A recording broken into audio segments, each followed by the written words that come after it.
Learn करते हैं Man and Superman written by George Bernard Shaw. Discuss करेंगे इस प्ले की story outline, characters and themes. तो यहाँ इस प्ले मैन एंड सुपरमैन में जॉर्ज बर्नार्ड शॉ हमें एक फैसिनेटिंग वर्ल्ड में ले जाते हैं। Although it is a fascinating world but we feel it like a real world. Bernard Shaw इस स्किल से इस फैसिनेटिंग वर्ल्ड को क्रिएट करते हैं कि यह रियलिटी या हकीकत से कुछ दूर दिखाई नहीं देती। There is a trigger of wit and philosophical debates. इस प्ले को पब्लिश किया गया था 1903 में। बर्नार्ड शॉ सिर्फ एक प्ले राइटर ही नहीं थे बल्कि इन्हें सोशल रिफॉर्मर भी कहा जाता है। तो यहाँ इस प्ले मैन एंड सुपरमैन में George Bernard Shaw social roles, purpose of human life और रोमांस जैसे ट्रेडिशनल नोशंस को चैलेंज करते हैं, रिवायती ख्यालात और आइडियाज़ को चैलेंज करते हैं, इन पर एक क्वेश्चन उठाते हैं, अपने रीडर्स और व्यूअर्स को न्यू आइडियाज़ प्रेजेंट करते हुए क्वेश्चन करते हैं और उन्हें सोचने पर मजबूर करते हैं। इस प्ले में मेन कैरेक्टर यानी कि प्रोटैगोनिस्ट जिनके थ्रू ये स्टोरी बयान की गई है, एक इंटेलेक्चुअल और कॉमेडिक जर्नी, इनका नाम है जैक टैनर। ये एक बैचलर हैं और रेवोल्यूशनरी थिंकर हैं। इनके एक फैमिली फ्रेंड मिस्टर वाइटफील्ड जिनकी के डेथ हो जाती है, इनकी बेटी एन। जैक टैनर को एन वाइटफील्ड का गार्डियन मुकर्रर किया जाता है। एन के फादर वाइटफील्ड जिनकी के डेथ हो जाती है, ये जैक टैनर को एन के गार्डियन के तौर पर मुकर्रर करते हैं। इसकी वजह भी यही है कि टैनर एक इंटेलेक्चुअल हैं और इसी तरह उनकी बेटी Ann, she is also an intelligent young woman and after her father's death she determined to marry him, यानी कि वो जैक टैनर से शादी भी करना चाहती है। This starting incident is called exposition.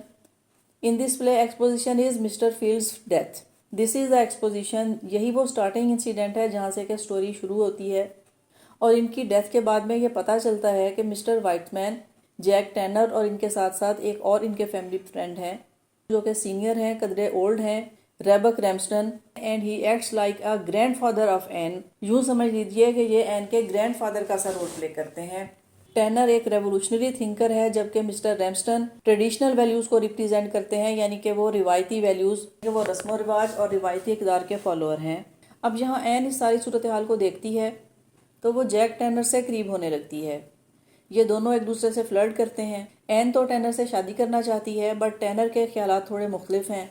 उसके आइडियाज़ और थिंकिंग ट्रेडिशन से हटकर है।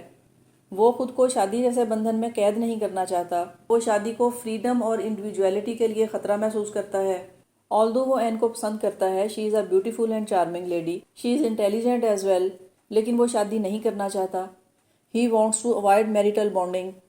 वो शादी के बंधन से बचना चाहता है और इसी वजह से वो एक दूर के सफ़र पर जाने का प्लान करता है।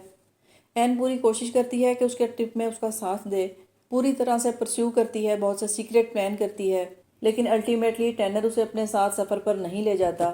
ये एक बहुत ही लंबा प्ले है। मुख्तसर करते हुए इसके क्लाइमेक्स की तरफ मूव करते हैं। The most memorable part of the play is the dungeon in hell that is in the dream of tenor. ये वो सीन है जो कि टैनर को ड्रीम में दिखाया गया है, सपने में उसे दिखाया गया है कि उसे हेल की तरफ ले जाया गया है। और यहाँ जो करेक्टर्स दिखाए गए हैं वो खुद से बहुत ही गहरी फ़िलोसफिकल आइडियाज़ और फिलोसफिकल बातें करते हैं, बहुत डीप फिलोसफिकल आइडियाज़ को बयान करते हैं, डिस्कशंस चलती हैं और ये खुद से लाइफ, लव और लाइफ फोर्स को लेकर बहस करते हैं। यहाँ इनके थ्रू बर्नार्ड शॉ बहुत ही डीप फिलोसफिकल डिस्कशन और आइडियाज़ को बयान करते हैं और यहीं पर इस प्ले का मेन कॉन्सेप्ट बयान किया जाता है, that is called life force, जिसको के नाम दिया गया है लाइफ फोर्स का। और यही वो लाइफ फोर्स है जो कि एक कॉमन पर्सन को प्रोग्रेस की तरफ लेकर चलती है।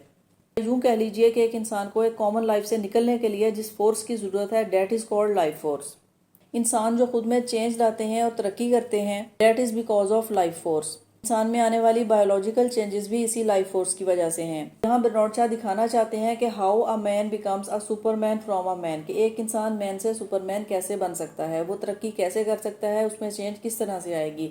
यहाँ तक के बायोलॉजिकल चेंजेस, उनकी वजह भी ये लाइफ फोर्स है। ये लाइफ फोर्स है जो कि इंसान को चेंज करती है, उसे प्रोग्रेस की तरफ लेकर चलती है, परफेक्शन की तरफ ले जाती है। Now the story moves towards the following action.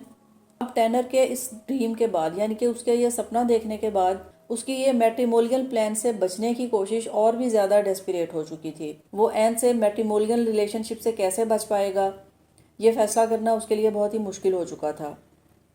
इस ड्रीम और हेल में दिखाए जाने वाले इस सीन के बाद इस प्ले में तमाम करैक्टर्स के दरमियान पाया जाने वाला interaction love, freedom and social expectations के थीम को एक्सपोज करता है।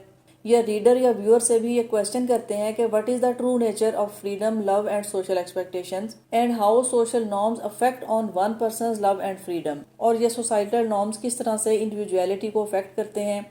आखिरकार टैना और एन एक बार फिर एक दूसरे के करीब आते हैं। एन जो कि चार्म और इंटेलेक्ट दोनों से भरपूर है, पूरी तरह से टैनर को परसू करती है and he recognises the inevitability of their union. आखिरकार टैनर ये जान लेता है कि उन दोनों का एक होना ज़रूरी है, और ये सिर्फ इसलिए नहीं होता कि वो सोसाइटल नॉर्म्स को सरेंडर करता है, बल्कि टैनर कुछ ऐसा महसूस करता है कि it is necessary to fulfil this life force, कि he is not only to going to surrender himself to the societal norm. क्योंकि वो एक लाइफ फोर्स को रिकग्नाइज कर लेता है, उसे जान लेता है और ये समझ लेता है कि इस लाइफ फोर्स की फुलफिलमेंट के लिए ये यूनियन ज़रूरी है।